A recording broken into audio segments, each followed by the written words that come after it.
তো একটা জিনিস হচ্ছে এই সফটওয়্যার ডেভেলপমেন্ট লাইফ সাইকেল, অনেকে আবার এটা সিস্টেম ডেভেলপমেন্ট লাইফ সাইকেলও বলে, আর সংক্ষেপে এটা হলো এসডিএলসি।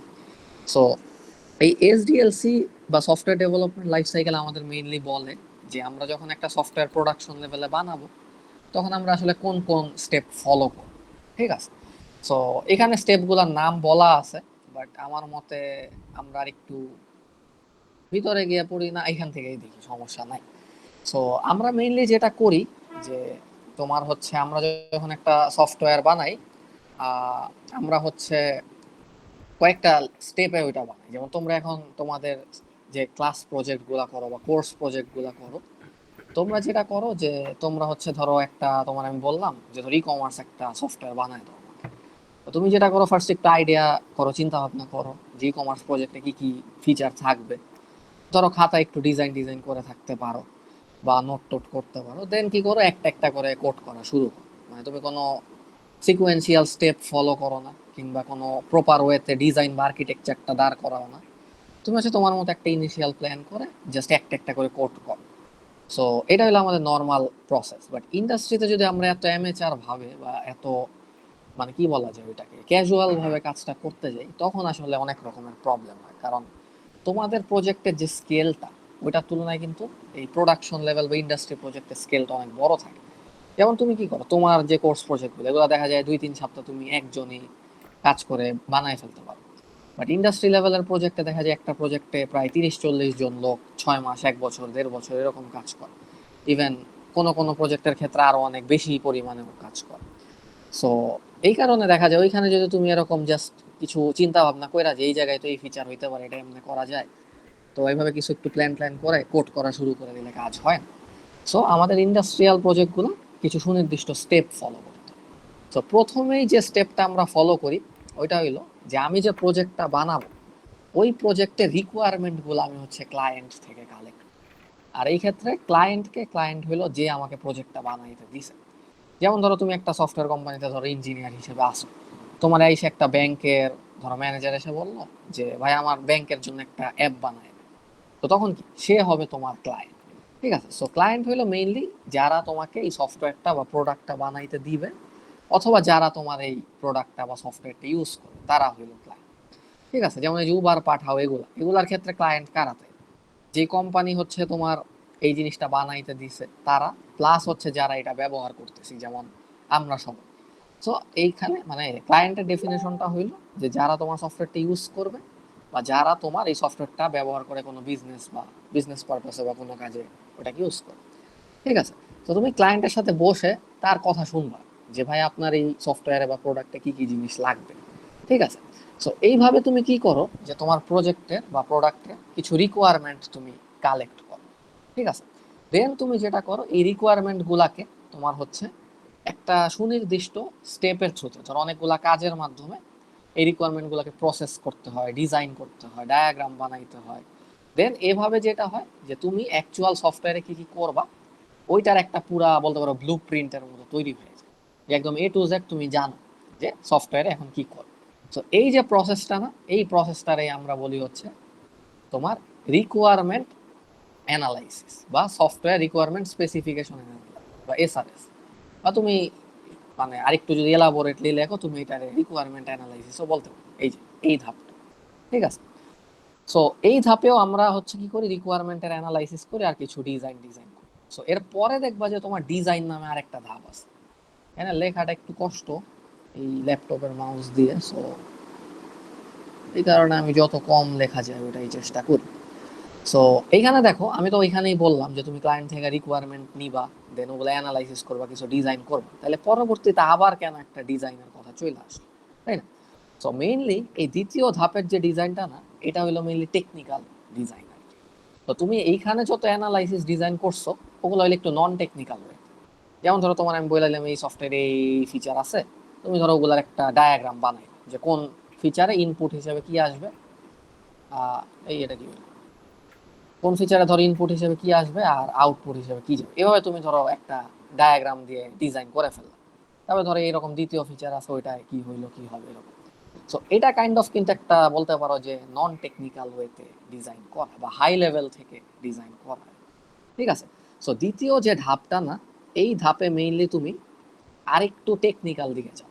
মেইনলি এখানে তুমি ডিজাইন করবা যে তোমার সফটওয়্যার সিস্টেমটা কেমন, একদম টেকনিক্যাল হয়ে। যেমন ধরো তোমার ফ্রন্ট এন্ডে তুমি কি ইউজ করবা, ব্যাক এন্ডে কি ইউজ করবা, কোড করার ক্ষেত্রে তুমি কোন ধরনের ডিজাইন প্যাটার্ন ইউজ করবা, তারপর তুমি কোন আর্কিটেকচার দিয়ে তোমার সিস্টেমটার ওভারঅল ডিজাইনটা করবা, ডিপ্লয়মেন্ট মডেলিংটা তুমি কেমনে করবা, এই টাইপের ব্যাপার। সো এগুলা কিন্তু আমাদের এই কোর্সের আলোচ্য বিষয় না, বাট আমাদের হচ্ছে এই জিনিসটা জানতে হবে। এই কেউ কি কিছু বলছো? ওকে। সো যেটা বলতেছিলাম যে এই টেকনিক্যাল যে ডিজাইন অ্যান্ড অ্যানালাইসিস বা সিস্টেম ডিজাইন, এই জিনিসটা হচ্ছে আমাদের এই কোর্সের আলোচ্য বিষয়। আমাদের এই কোর্সের পড়া মেনলি এই পার্টটা, বাট আমাদের ওভারঅল পুরো ডেভেলপমেন্ট লাইফ সাইকেলটা তো বুঝতে হবে, তাই না? সো এই কারণে আমরা সব একটু আলোচনা করতেছি। তো এইভাবে এই ডিজাইন ফেজে মেইনলি আমরা যেটা করি যে টেকনিক্যালি তার ডিজাইন আর আর্কিটেকচারটা আমরা ডিজাইন করি। যেমন ধরো কোডের প্যাটার্ন গুলা কি হবে, তারপরে তুমি এখানে কোন কোন প্রিন্সিপাল ফলো করবে, এই টাইপের ব্যাপার। আর এগুলো যদি তোমরা ডিটেলসে শিখতে চাও তাইলে তোমাদের হচ্ছে তোমাদের একটা কোর্সই আছে এটার জন্য, ওইটার নাম হচ্ছে ওই যে সফটওয়্যার আর্কিটেকচার, সিএসি 423 মনে হয়। ঠিক আছে। তো ওই কোর্সে হলো এই জিনিসগুলো শিখানো।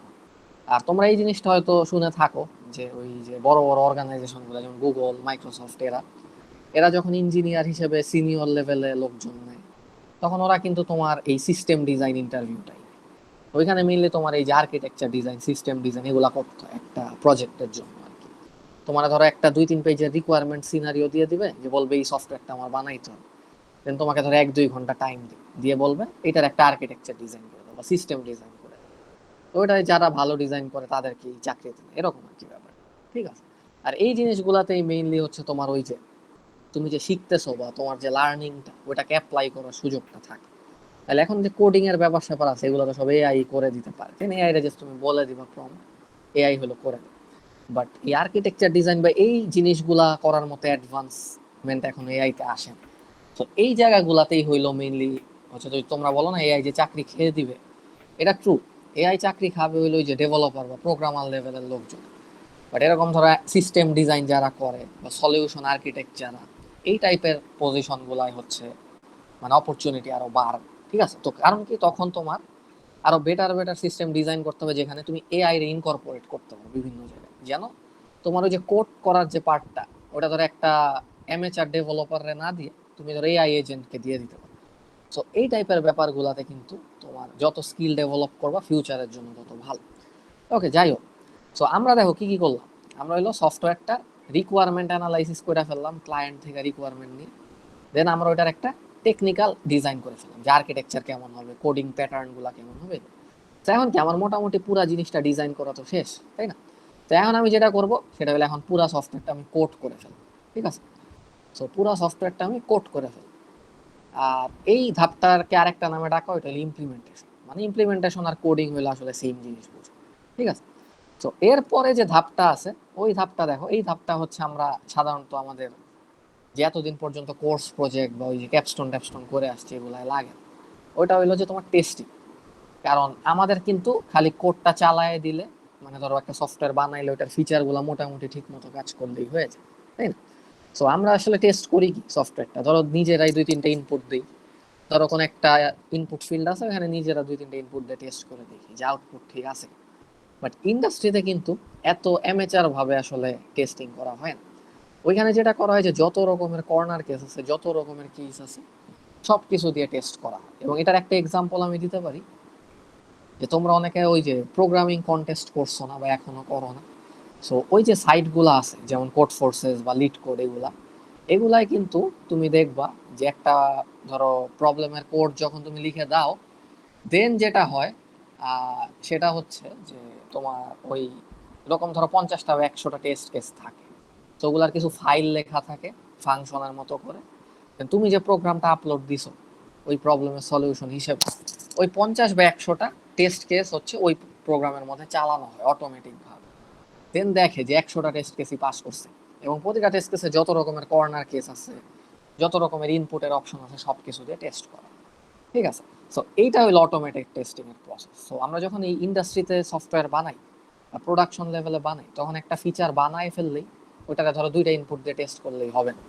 যেমন ধরো আমি তোমার একটা জায়গায় ধরো টাকার অ্যামাউন্টের দেওয়ার চেষ্টা করলাম, ওইখানে নর্মালি আমি যদি সফটওয়্যার বানাই আমি কি করতাম, যে তিনটা ভ্যালু দিতাম। ফার্স্ট একটা পজিটিভ টাকার অ্যামাউন্ট দিতাম, দেখতাম যে ঠিক মতো প্রসেস হয় কিনা। দেন একটা নেগেটিভ টাকার অ্যামাউন্ট দিতাম, সো দেখতাম যে ওইটার জন্য কি উল্টাপাল্টা কিছু করে কি। তারপরে দেখতাম যে একটা ধরো ক্যারেক্টার বা স্ট্রিং কিছু দিয়ে, যে ধরো টাকার জায়গায় নাম্বারের জায়গায় আমি ক্যারেক্টার দিলে কিছু করে কি। তো এই তিনটা জিনিস আমি টেস্ট করতাম, তাই না? বাট তুমি যখন ইন্ডাস্ট্রি ইয়াতে করতে যাবো তখন কিন্তু তোমার সব রকমের অপশন টেস্ট করবে, এবং এটা তোমার ম্যানুয়ালি হবে না, অটোমেটিক হবে। তো তোমার যেটা করতে হবে, খালি বিভিন্ন রকমের টেস্টের জন্য ওই যে কোড লিখে দিতে হবে ফাংশন ফাংশন আকারে। আর তারপরে যেটা হবে, যখন কোনো সফটওয়্যার ইঞ্জিনিয়ার একটা ফিচার বানাবে, ওই টেস্ট কেসগুলো ওই ফিচারের উপর চালানো, ঠিক আছে? এবং এটার জন্য তোমাদের একটা ডেডিকেটেড কোর্স আছে আর একটু সিনিয়র লেভেলে টেস্টিং এর জন্য। তো কেউ যদি টেস্টিং নিয়ে ইন্টারেস্টেড থাকো এটাই যেতে পারো। আর তোমার হচ্ছে টেস্টিং এর জন্য কিন্তু সফটওয়্যার কোম্পানিগুলো একটা স্পেসিফিক রোল আছে, ওই রোলটাকে বলা হয় হচ্ছে এসকিউএ বা software quality assurance engineer. So তারা যেটা করে, তারা হইলো কোনো সফটওয়্যার বানায় না, ডেভেলপ করে। রাদার ইঞ্জিনিয়াররা যে সফটওয়্যার গুলা বানায় বা ফিচার গুলা ইমপ্লিমেন্ট করে, তারা হইতেছে ওগুলাকেই জাস্ট এই যে টেস্ট কেস লিখে লিখে টেস্ট করে, তারপরে কোডের কোয়ালিটি কতটা ভালো খারাপ, কোন দিকে ইমপ্রুভ করা যায়, এগুলা অ্যানালাইসিস করে। তো ওই এসকিউ ইঞ্জিনিয়ার রোলের লোকজনের হইলো টেস্টিং এর ব্যাপারগুলো ভালো মতো জানতে হবে, ঠিক আছে? তো গেল হইলো টেস্ট, আমাদের নেক্সট ধাপ এই এসডিএলসি, ঠিক আছে? সো টেস্টিংটাও শেষ আমাদের। তারপরে যে ধাপটা আসে, এই ধাপটা হইলো আমরা সাধারণত কোর্স প্রজেক্ট গুলাই খুব বেশি করি না, আবার অনেক হয়তো কর। এটা হলো ডিপ্লয়মেন্ট। তো ডিপ্লয়মেন্ট মানে হইলো যে নর্মালি আমরা যখন একটা সফটওয়্যার বা অ্যাপ বানাই, আমরা কি করি, আমাদের নিজেদের কম্পিউটারে বা পিসিতে বানাই না। তো আমরা যদি যখন টিচারদের দেখাই বা কিছু করি, তখন আমরা কি করি, জাস্ট আমার কম্পিউটারে চালাই ওইটা, ধরো ওই প্রজেক্টরে দেখাই বা হয়তো ল্যাপটপ দিয়েই দেখাই। আর আমার কম্পিউটারে জিনিসটা চলে কেমন, ওই যে আমি যে আইডিতে বানাইছি ওইটার লোকাল হোস্ট বা টার্মিনালের কোনো একটা পোর্টে ওইটা আমরা চালাই দিই, তাই না? সো এইটার ফলে যেটা হয় যে তোমার যে অ্যাপ্লিকেশন বা ওয়েবসাইট বা যেটাই সফটওয়্যারটা, ওইটা ঠিক আছে, ওটা সব কিছু ফাংশনাল, সব চলতেছে। বাট ওইটা খালি তোমার কম্পিউটার থেকে লোকাল ভাবে অ্যাক্সেসেবল, ঠিক আছে? ওটা কিন্তু তোমার ধরো কোনো ফ্রেন্ড বা বাইরের কেউ অ্যাক্সেস করতে পারতেছে না। যেমন ধরো তুমি একটা সফটওয়্যার বানাইছো, খুবই দারুণ একটা সফটওয়্যার, এখন তোমার ধরো এক ফ্রেন্ড আমেরিকায় থাকে। তো তারে তুমি অনেক মানে ভাব নিয়ে বললা যে আমি এই জিনিস বানাইছি। তোমার ফ্রেন্ড তখন তোমার বললো দেখা তো একটু, বা আমার দিয়ে তো একটু চালাই দেখি। তো তখন কিন্তু তুমি তারা দিতে পারতেছো না। কারণ তোমার এটা তো কম্পিউটারের মধ্যে, তোমার পিসির মধ্যে। তো তুমি দুইটা কাজ করতে পারো, তাহলে স্ক্রিন শেয়ার দিয়ে দেখাইতে পারো বা বলতে পারো যে তাহলে তুই বাংলাদেশে আয়, আইসা দেখা যায়, তাই না? বাট দুইটার কোনোটাই তো আসলে ভালো কোনো সলিউশন না, তাই না? সো এই ক্ষেত্রে আমরা যেটা করি, যে এই ওয়েবসাইটটা বা অ্যাপটা বা সফটওয়্যারটা আমরা হচ্ছে গ্লোবালি একটা জায়গায় রেখে দিই। সো গ্লোবালি রেখে দেওয়ার মানে হলো আমরা একটা সার্ভারের মধ্যে হচ্ছে আমি যে সফটওয়্যারটা বানাইছি ওইটা চালাই। কিভাবে চালাই? যেভাবে তুমি তোমার টার্মিনালে বা লোকাল হোস্টে চালাইছো তোমার পিসি। তোমার পিসিতে একটা আইডি আছে, ওটা টার্মিনালে গিয়ে তুমি তোমার সফটওয়্যারটা কি তোমার কম্পিউটারের একটা পোর্টে চালাই দিছো, যেটারে তুমি ওই যে লোকাল হোস্ট সামথিং, ওই যে 3030 বা কিছু একটা বলতেছো, ঠিক আছে? তো আমরা যখন সার্ভারে হোস্ট করি তখন কিন্তু আমরা ডিফারেন্ট কিছু করি না, এই কাজটাই করি। কাজটা হইলো যে তোমার ধরো একটা রিমোট পিসি আছে, বা ধরো একটা পিসি আছে, যেই পিসিটা হলো 24/7 অ্যাভেলেবল। মানে কি, সপ্তাহে 7 দিন 24 ঘন্টা এই কম্পিউটারটা অ্যাভেলেবল। সো ওই কম্পিউটারে আমি হচ্ছে আমার এই অ্যাপ বা সফটওয়্যারটাকে চালাই দিছি। সো যেই জিনিসটা হবে, যে ওই কম্পিউটারে আমার এই অ্যাপটা, ধরো আমার অ্যাপের নাম হলো এক্স, ঠিক আছে? এই এক্স আবার টুইটারের এক্স ভাই। সো আমার এই অ্যাপটা আমি এই রিমোট কম্পিউটারে চালাই দিছি, এবং এটা 24/7 মানে দিন রাত 24 ঘন্টা সপ্তাহে 7 দিন চালু থাকবে এই অ্যাপটা। সেম টু সেম তোমার পিসির মতো, তোমার পিসিতে যেমনে চালাইছো এক্স্যাক্টলি অমনি চালানো থাকবে। বাট তোমার পিসির প্যারা হইলো যে তোমার পিসি কিন্তু তুমি 1-2 ঘন্টা পর অফ করে দিতে পারো, চার্জ চলে যেতে পারে, বা যদি ডেস্কটপ হয় কারেন্ট চলে যেতে, অনেক রকমের ঝামেলা। বাট এই পিসিটাতে আমরা এই সব কিছু মেনটেন করি যে 24/7 এটা চালু থাকে। তার ফলে যেটা হবে, যে বাইরের লোকজন যখন এই অ্যাপটা চালাইতে চাবে, তখন তারা কি করবে, এখানে একটা রিকোয়েস্ট পাঠাবে। আর যেহেতু এটা 24/7 অ্যাক্টিভ আছে, সো 24/7 এই রিকোয়েস্টের রেসপন্সে কিছু ডেটা আসতে থাকে। সো এভাবে যেই ইউজারই যখন তার নিজের কম্পিউটার থেকে এই সার্ভার কম্পিউটার একটা অ্যাপে রিকোয়েস্ট পাঠাবে, তখনই কি সে এইটা থেকে একটা রেসপন্স পাবে, তাই না? তো এইটাই হইলো মেইনলি তোমার সার্ভারে হোস্ট করা বা ডিপ্লয় করা, আর কিছু না। তো তুমি এখন প্রশ্ন করতে পারো যে স্যার তাইলে আমার যে কম্পিউটারটা বা ল্যাপটপটা আছে, এইটারে কি আমি সার্ভার বানাইতে পারি না, বা এইটার মধ্যে কি আমি ডিপ্লয় করে দিতে পারি না? অ্যান্সার হলো 100% পার। তুমি যদি এই জিনিসটা মেক শিওর করো যে তোমার পিসিতে বা ল্যাপটপে তুমি সারাদিন হচ্ছে এই অ্যাপটা চালু রাখবা তোমার লোকাল হোস্টে বা কোনো জায়গায়, তাহলে তুমি বাইরের পিসি থেকে জাস্ট ওই লোকাল হোস্টের অ্যাড্রেসটা দিয়ে এখানে কল করলেই তুমি কিন্তু ওইখান থেকে ডেটা পেতে পারো। সো এর মানে কি, তখন কিন্তু তোমার নিজের পিসিতেই ওই অ্যাপটা বা সফটওয়্যারটা আসলে ডিপ্লয় বা হোস্ট হয়ে গেছে। ঠিক আছে। সো এই কনসেপ্টটা বোঝা খুব জরুরি, যে মানুষ বলে না সার্ভারে হোস্ট করে দিছি, ডিপ্লয় করে দিছি, এগুলা কিন্তু কোনো মানে জাদু মন্ত্র বা ম্যাজিকের কিছু। সোজা বাংলায় তুমি তোমার পিসিতে লোকাল হোস্টে টার্মিনালে যেমন চালাইতো সফটওয়্যারটা, ধরো তোমার ভিএস কোডে যেমন চালাইছো লোকাল হোস্ট দিয়ে, তুমি যখন ডিপ্লয় করো সেম জিনিসটাই হয়। জাস্ট ডিফারেন্সটা কি, তোমার পিসি ধরো তুমি 1 ঘন্টা পরে অফ করে দিবা, আর তুমি যদি একটা রিমোট সার্ভারের মধ্যে ওইটা আপলোড দাও, এই সার্ভারটাও একটা কম্পিউটার, তোমার কম্পিউটারের মতোই একটা কম্পিউটার, বাট এটা হলো 24/7 জাস্ট চালু থাকে। যার ফলে ওইখানে তুমি কোনো কিছু চালাই দিলে সবসময় বাইরে থেকে মানুষ অ্যাক্সেস করতে পারে।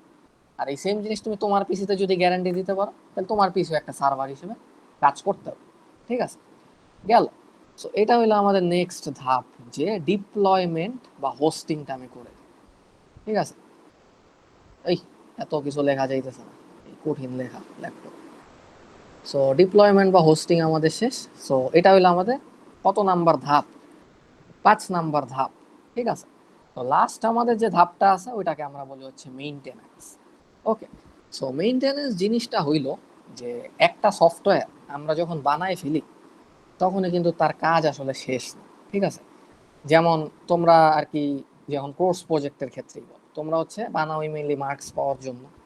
তো যেটা করো যে মার্কস পাওয়ার আগ পর্যন্ত তাড়াহুড়া করে যতটুকু বানানো যায় বানাও, ওইটা প্রেজেন্টেশনের দিন দেখাও, দেন ভুলে যাও, ওই সফটওয়্যার শেষ।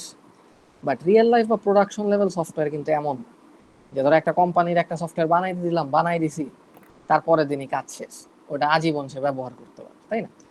কারণ সফটওয়্যার সিস্টেমগুলা কখন হচ্ছে ফুল প্রুফ হয় না বা পারফেক্ট হয় না, যে 100% একদম পারফেক্ট। তো যেটা এটার মধ্যে অনেক রকমের গ্যাপ থাকতে পারে, অনেক রকমের বাগ থাকতে পারে, ইস্যু থাকতে পারে। এমন হইতে পারে একটা ফিচার তুমি যেমন চাইতেছো অমন ভাবে কাজ করতেছে না। অনেক সময় দেখা যায় বিভিন্ন সিকিউরিটি ভালনারেবিলিটি থাকতে পারে, হ্যাকাররা নতুন নতুন ভাবে সিস্টেমটা হ্যাক করতে পারে, যেরকম হার্ড।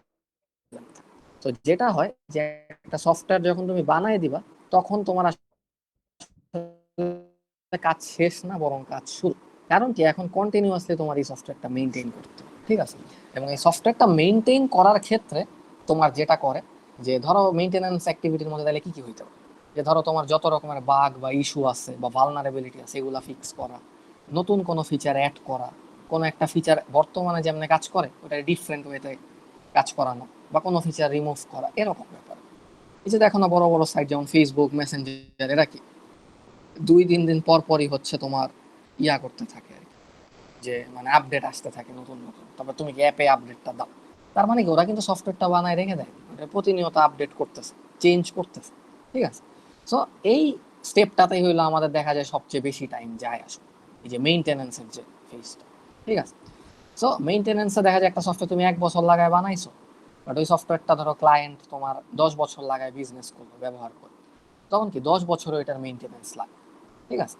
বাট ধরো ডেভেলপমেন্টের টাইমে যত বেশি লোকজন লাগতো বা যত বেশি এফোর্ট লাগতো, মেইনটেনেন্সে ধরো তার চেয়ে অনেক কম লাগে। তখন দেখা যাবে মাসে 2-3 দিন 3-4 জন ডেভেলপার টাইম দিলেই হচ্ছে, এরকম একটা বিষয়। ঠিক আছে। বাট ওই লম্বা সময় পুরোটা মেনটেন করতে হবে। তো এই হইলো আমাদের এসডিএলসির 6টা ধাপ। এখন এইখানে যে 6টা ধাপ বলছে, তার মানে যে ধাপ 6টা তা কিন্তু না। জিনিসটা হচ্ছে অনেক মানে বইয়ে বা অনেক রেফারেন্সে এই জিনিসটার এক এক ভাবে বলে। যেমন অনেক জায়গায় এইটারই 2 ভাগে ভাগ করে ফেলে, যেমন রিকোয়ারমেন্টসে বলে হচ্ছে প্ল্যান আর অ্যানালাইসিস, এই 2টা ভাগে ভাগ করে। অনেক জায়গায় ডিপ্লয়মেন্টারে কোনো আলাদা ধাপ হিসেবে ধরে না। ঠিক আছে। ডিপ্লয়মেন্টারে ধরো মেইনটেনেন্সের পার্ট হিসেবেই ধরে। সো এই এসডিএলসিটা তুমি যেখান থেকেই পড়ো, তোমার হচ্ছে ওইখানে যা আছে ওইটাই এনাফ, বাট তোমার সবকিছু ব্যাখ্যা করো। ঠিক আছে। যেমন তুমি নেটে যদি software development life cycle search দাও, কিছু জায়গায় দেখবা 6টা পয়েন্ট, কিছু জায়গায় দেখবা 5টা পয়েন্ট, এরকম। তো আবার বইলো না যে কোনটা ঠিক কোনটা ভুল, সবগুলাই ঠিক। ঠিক আছে। যেমন অনেকে দেখবা রিকোয়ারমেন্টারে কয়েক ভাবে লেখে ভেঙে, ওই যে প্ল্যান আর অ্যানালাইসিস ভাবে লেখে, অনেকে এই দুইটারে একত্রে বানায় ফেলে। সো এরকম অনেক রকমের ইয়া, যেমন এই পরের পেজে একটা ইয়া দেখো, এই যে দেখছো এখানে কিন্তু রিকোয়ারমেন্ট বলে কিছু নাই, এই যেমন এখানে আছে। বাট এই পেজে দেখো কি বলা, প্ল্যানিং এন্ড অ্যানালাইসিস, মানে প্রথম স্টেপটারে ওরা 2 ভাগে রাখছে। তারপরে এখানে দেখো এই যে ডিজাইন ইমপ্লিমেন্টেশন, তারপরে টেস্টিং এর কথাও বলে নাই, বলা উচিত ছিল, তারপরে মেইনটেনেন্স। ঠিক আছে, বাট মেইনলি এই ইয়াটা আমি পার্সোনালি খুব পছন্দ করি, যে এই 6টা ইয়া, কারণ এটা হলো সবকিছু ভালো মতো কভার। ওকে, সো গেল এটা। সো এই জিনিস নিয়ে আমাদের হলো পরে অনেকগুলো পড়াশোনা আছে, যেমন এই যে এখানে এই প্রত্যেকটা জিনিসে একটু ডিটেলসে বলা আছে, মানে থিওরি ভুজুং ভাজুং আর কি। তো আমি কিন্তু তোমাদের প্রথম দিন থেকেই বলে দিছি যে তোমার থিওরির ক্ষেত্রে আমি কোনো ওই মুখস্থ বিদ্যা এগুলো পছন্দ করি না। অ্যাজ লং এজ তুমি ঠিক লিখতেছো, এটা তুমি যেখান থেকে লেখো, কোনো প্যারা নেই, ঠিক আছে। তো তুমি এই জিনিসগুলো এখান থেকে যে পড়তে হবে এমন না, তুমি নেট থেকে পড়তে পারো, অন্য রিসোর্স থেকে পড়তে পারো, বাট এক্সামে খাতায় প্রশ্নে যা চাওয়া আছে ওইটা যেন তুমি ঠিক মতো অ্যান্সার করতে পারো, ঠিক আছে। তো এগুলো এরকম লাইন বাই লাইন ধরে মুখস্থ করার দরকার। আর এই জিনিসগুলো যদি তুমি বুঝো, ঠিক মতো বুঝো, দেন একটু নিজে ঘাটাঘাটি করো, তুমি কিন্তু নিজের মতো অ্যান্সার করতে পারো, বানায়। তো এই যে আমি যে 6টা ধাপের কথা বললাম, এগুলাকে তুমি যদি বুঝে থাকো ঠিক মতো, নিজের ভাষায় লিখতে পারবা না। তো এটাই আমি এক্সপেক্ট করি, ঠিক আছে। তো গেল। সো আমরা এটা দেখে ফেললাম। দেন আমাদের হইলো নেক্সট আরেকটা জিনিস আজকে পড়বো, এটা হচ্ছে ফিজিবিলিটি অ্যানালাইসিস, ঠিক আছে। সো ফিজিবিলিটি শব্দটার মানে কি, কেউ কি বলতে পারো? এনিওয়ান? এই দাঁড়াও, দুইজন দেখি স্যার আইসা কেউ বইসা একজন আছে। জয়েন করতে চাচ্ছিল স্যার। হ্যাঁ হ্যাঁ, এই দিতেছি। এটা অটো ইয়া করে কেমন, কেউ জয়েন করতে চাইলে অটো মানে ঢুকাই দিবে, আমার আর অ্যাপ্রুভ করতে হবে না। এটা কোথায় গিয়ে করে জানো কেউ? যাই হোক, কেউ আসলে তাহলে একটু বইলো, কারণ আমি তো পড়াইতে থাকলে আর দেখতে পারি না, তাই না?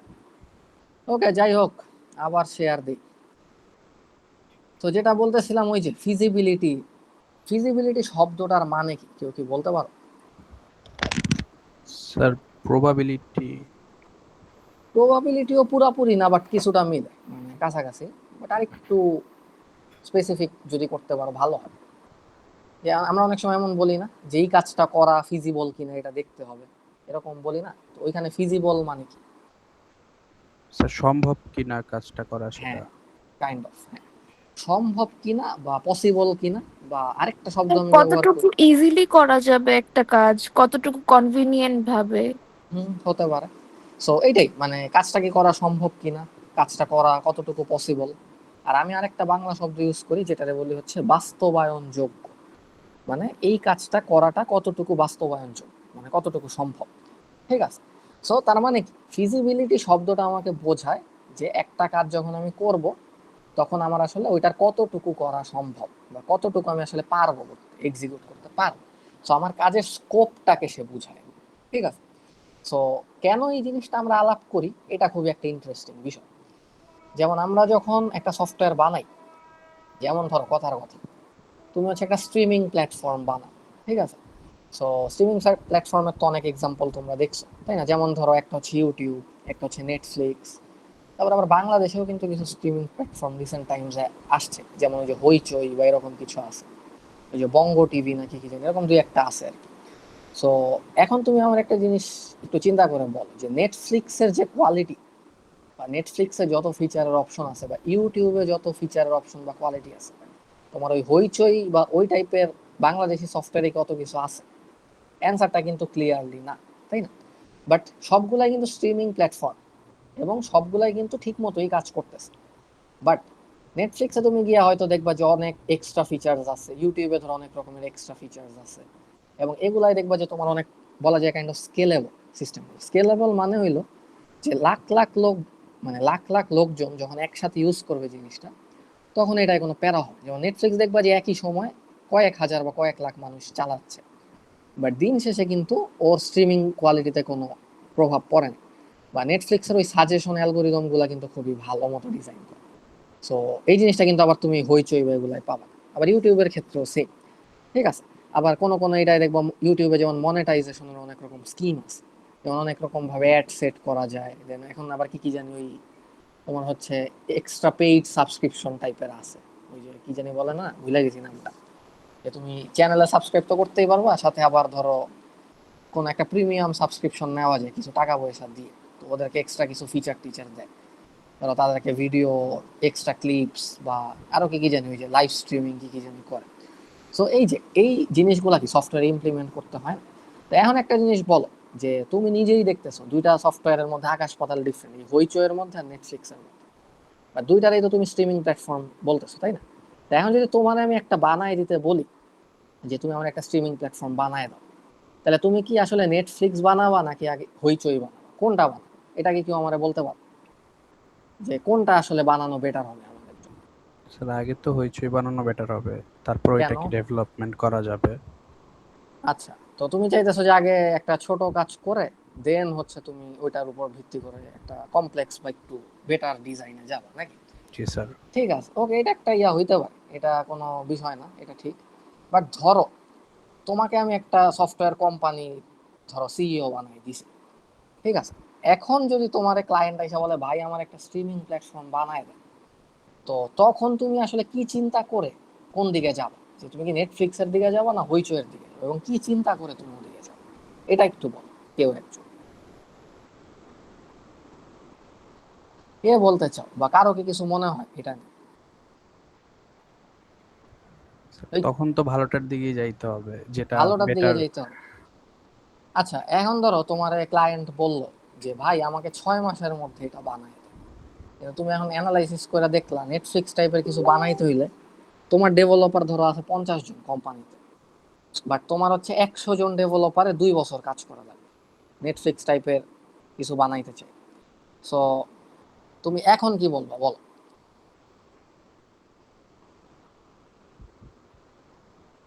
মানে এখন তুমি কোন দিকে যাবা তাই?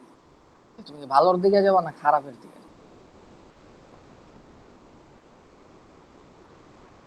ওই কেউ কিছু বলে না। ওকে, সো আমি একটু বলি তাহলে। আচ্ছা যেহেতু বলো। রিসোর্স আছে, স্যার যেহেতু রিসোর্স আছে তাহলে তো আমি অবভিয়াসলি ভালোটার দিকেই মুভ করব। বাট আমি তো বললাম রিসোর্স আছে, বাট আমার টাইম তো দিছে 6 মাস, আর আমার ডেভেলপারও আছে 50 জন, কিন্তু আমার লাগবে 100 জনের বেশি। তো আমি এখন কি করবো? মিডল রেঞ্জে কিছু একটা। হ্যাঁ, এটা একটা ওয়ে হইতে পারে যে তার সাথে একটু নেগোশিয়েট করি যে আমার টাকা পয়সা আরো বাড়ায় দেন, আরো এমপ্লয়ি হায়ার করি, তো আমার টাইম একটু বাড়ায় দেন, তাই না? সো এরকম নেগোসিয়েশনের ওয়ে অলওয়েজ আছে।